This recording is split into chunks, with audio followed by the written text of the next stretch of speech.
Hey everyone, once again it is I, Quad, bringing you another 1 vs 1, and this time the game will be between MouzStrelok and ROOTKitty, and there we go. MouzStrelok is doing some normal plugin. I have no idea what that is. Feel free to check it out, and then you can say MouzStrelok sent you there.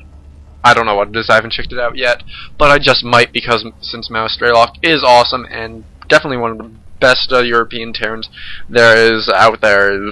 I don't know, if he likes it, it must be good, obviously. But anyways, so this map will be Zelnaga Caverns. I almost said taverns. That would actually be quite interesting to play in Zelnaga Taverns. I just think that would be too distracting to play in a Zelnaga Tavern. But anyways, back to the game. There's nothing that can be said new about this map. There's multiple attack paths. There's a fairly easily defended natural, slightly harder to defend third and fourth, and even harder to defend fifth. It's just an awesome map. Everyone likes it. No one can really say that they actually hate the map. Anyways, this game is on pre 1.3.3 patch or whatever it is that just changed, which actually really has no real effect on this matchup, I believe, other than maybe some sort of ghost rushes that I know TLO does do occasionally. Might be a little bit more viable as there's less gas needed for a ghost, but I highly doubt that is coming up because I don't think I've actually ever really seen a Terran versus Terran where Strelok makes a ghost. Strelok actually to me has a very interesting style of TVT, because the way that I view Terran versus Terran, and I know a lot of other people do, is that it's not the tanks that are the threat, it's really the Marines that are the threat, and you make tanks to stop the Marines so the Marines can't run havoc. While Strelok, for a lot of his games, and especially those I've seen in the recent NASL, has just been like, I'm making tanks, screw everything else, and he just goes tanks and Hellions. Hellions has to absorb the first few shots and keep units back while tanks just kill everything else. Which, I don't know. It's quite interesting, and I would like to see it in this game, although not quite sure if it will be coming up. But anyways, back to the game. Strelok is going for a tech lab on his bear. Meanwhile, Kitty is getting this 1-max gasless expand and is not making any marine, just made the first marine, and still opting not to get the marine. That's quite interesting to me. But he'll probably be saving up for not a gas. Wow, this is actually incredibly risky. If there's any sort of early push done by Strelok, and this Reaper could constitute an early push, but not exactly. But it will nevertheless do quite a bit of damage, and I don't know. This Reaper, since there's only that one Marine, probably will be a second Marine popping out by the time it gets there. That Reaper can take out both Marines, especially with well micro good control from Strelok. And Strelok, he's just amazing if you've actually ever seen him play. Which if you haven't, you must, because he's awesome. And no, Reaper, go Reaper! You're wasting valuable time. There's gonna be another Marine, but I guess this Reaper will be sent out eventually. Strelok is probably just delaying the Reaper so that by the time that he gets there, the tech path for Kitty has been locked in, and so around this time-ish would be when Starport would be started. So I guess Strelok's idea is to come in with this Reaper at about that time. But meanwhile, we do see Strelok is getting stim and 3 Raxes off this expand. This is actually quite a different style of Terran vs Terran that I just described, like not 5 minutes, and not even 5 minutes ago in this game, where instead of the I don't know, I just can't speak. Instead of the heavy tank count that Strelok normally favors, he's going to be favoring Bio. He's actually getting a 3rd Reaper, so this is going to be quite interesting. I never would have actually guessed that. Kitty is actually bringing back this orbital command wisely, as he does know that there is a 2nd Reaper, so he's most likely expecting them to come at any time, as he does have these Marines placed strategically around his base to intercept them. And looks like he will actually be following up this gasless expand with Banshees. Most likely, actually, it could be Cloak, as he does have quite a considerable amount of gas saved up. So that would actually be very good against his bio army, and the Reapers do come in, and no micro there from Strelok. That wasn't the best, and still no mic. Strelok could have saved that, and these Reapers should actually jump in, and they go straight into these Marines and actually don't do that much damage. Kitty lost probably 3-4 Marines if you're counting, and Strelok 2 Reapers. That's actually it's kind of an even trade, but it did use up that 100 gas, which is worth a lot more than 100 minerals of those Marines. This Reaper actually did get 4 kills, now up to 5 kills, so that's quite the hero Reaper. But Kitty, although since he is going for these Banshees with what could be Cloak, he still has quite the gas stockpile. This could work in Strelok's favor if he's planning to do some sort of heavy Marine attack, as now Strelok is not only ahead in the I guess sort of army because he expanded a little bit later, but also be ahead in the Marine camp because he has more barracks with 2 reactors making them. Meanwhile, Kitty is spending a lot of his money and he is getting this Cloak, but if that Cloak does finish in time to prevent this attack, that could be greatly in his favor. And Kitty does have 2 tanks out and about 8 Marines. Meanwhile, Strelok has 17 Marines, so and he does have Stim has finished just a little bit ago, so this attack by Strelok could actually go quite well. His Cloak is just about halfway done, and these Banshees will not be out in time to help at all. And here we go, Strelok is going to go, and there is a Stim, and he's taking out all these Marines first, and he's now focusing down the tanks. SCVs are pulled off, and Strelok is not kiting these SCVs. That's not good. You cannot take all that damage, and Strelok actually loses quite a number of Marines, although I would say that was definitely an even trade for him. While Kitty probably did not lose more than 1 or 2 SCVs, as those Marines did die off once they got surrounded, but the tank count, which Strelok is now obviously far behind, and as he has not built a factory yet. Yeah, he still hasn't built a factory yet. One just getting queued up as I move the screen away, but just because of that, I don't know, Strelok sort of evened up the tank game for him, and us knowing that Strelok loves his tanks, that's definitely going to be in his favor. And this Banshee is now doing what it does best, harassing Marines, which it does outrange with, and with Cloak. This is going to make it quite problematic for Strelok. He probably was not.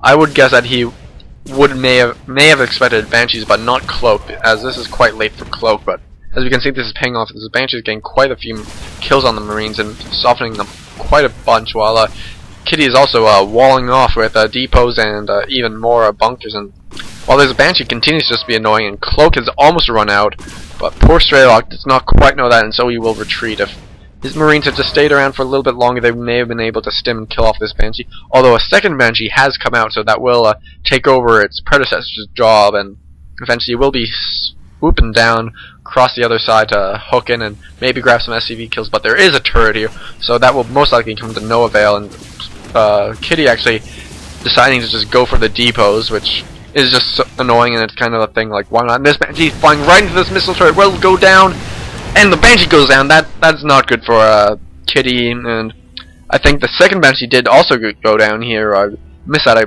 Both Banshees actually going down almost simultaneously, so that is definitely favorable for Strelok, as he has now regained map control, unless any more Banshees have come out, but we can see none have, no additional Banshees have been made, although a Raven has.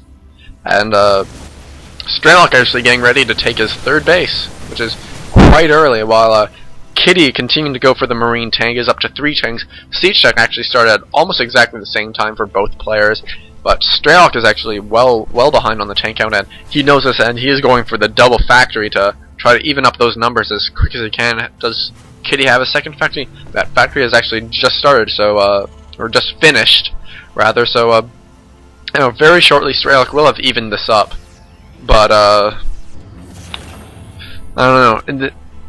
It's even. Both players haven't really taken much damage and defended both of each other's attacks and tactics with relative, I would say relative ease, but with not very many losses. But this third base is definitely going to be the big cincher if Strelok is able to hold on to this, as Kitty is just starting his base, and just the gold mineral income will definitely show as Strelok is starting to move right ahead in the food. He is now about 7 food ahead, because the Devil goes straight up to 130 food as I say that. But so Strelok, the longer he holds on to this, definitely the better he will be looking. And so as with like every minute, Strelok will be ahead. And I think Kitty just realized that this base may have been taken, might be looking to do a push with his what he would think would be a slightly higher tank count, as these tanks do siege up, and Strelok's tanks are also sieging up while this tank is needs to be put in, as Strelok, if he wants to defend this, needs every single tank he can, and this one tank, forward tank, does get sniped off by that one Marauder.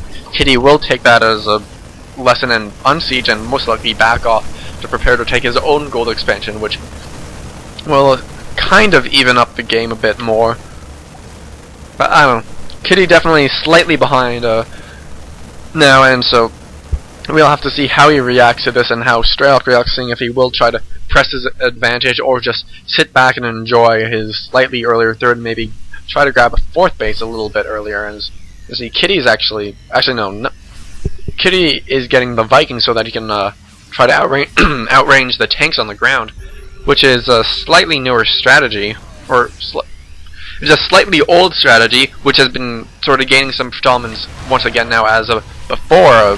Ooh, that is actually bad for Strelok. Strelok wanders into the tank line and loses the tank, quite a bit of damage on all these Marines, and I don't know, and he's just wandering back and forth, and that's not good. That Strelok just lost a whole lot of things for nothing. He didn't scan before he advanced. That's why Terran do that in Terran versus Terran. Because if you just walk in that one tank line, ooh, big sim forward for Strelok. He's doing this without tank support. I do not like this at all, as he did not focus fire down all those tanks. If he did kill off 2 or 3 tanks there, that definitely would have been worth it, although the tanks did move up now, and one tank does get sniped off, and the Raven does go down with PDD right there, intercepting Marauder shots, and this one Marauder will make it out alive. I did not really like that stim back, as just the singular Marauder surviving is not really worth it, and they've been able to finish off this siege tank.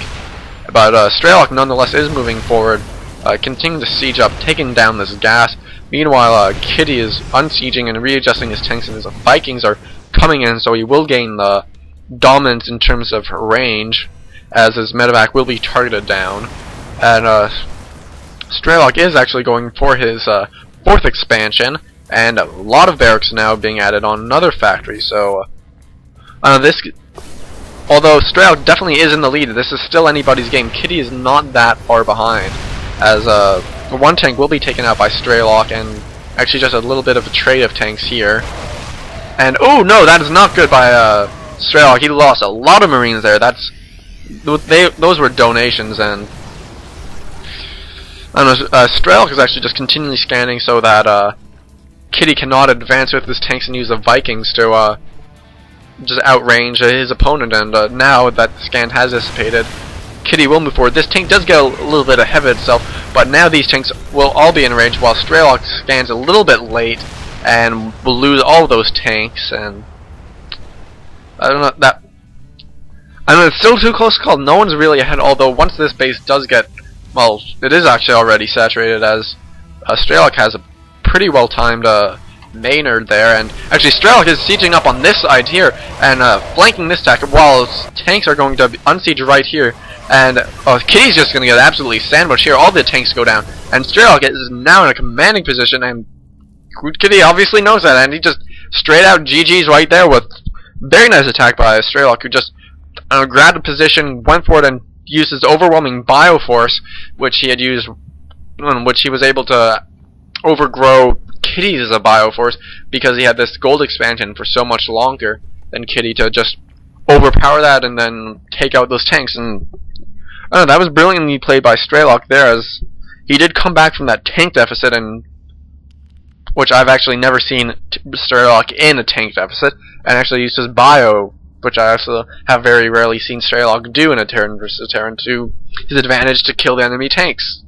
I don't know. I actually just think this is beautiful, as Kitty was just sieged up here, and these tanks just sieged up from this way, and also sieged up from this way. Just that's a sandwich or a pincer or whatever you'd call it, if I've ever seen one. That was just brilliant strategic play, and Kitty, not quite sure what he could have done better. He may have been able to be a little bit more aggressive with his increased tank count if he had actually gone that siege check a little bit earlier.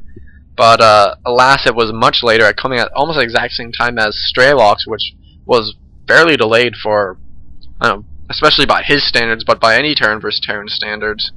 So I think Kitty, just by neglecting to grab that crucial tech, handed the game to Strelok. So, anyways, I think that about covers it for this game. So I hope you enjoyed watching it, and I'll catch you all next time. Good night, all.